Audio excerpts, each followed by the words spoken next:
ngayon, on social media, people really want to be viral, to get viral.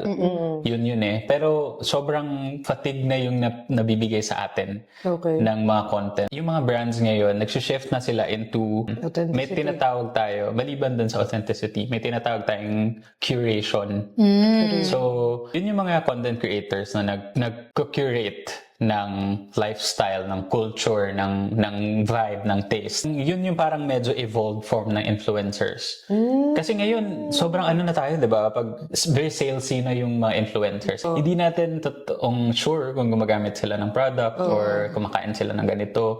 But for the sake of sponsorships, yung collaborations nila with other brands, na ano yung authenticity ng iba. Nakikita natin, or ng mga marketers is, doon na sila sa mga curators talaga na influencers or content creators. Hindi na sila yung tipong, ay, follow ko to kasi viral. Parang ganun. Okay. Naghahanap na ng taste yung tao.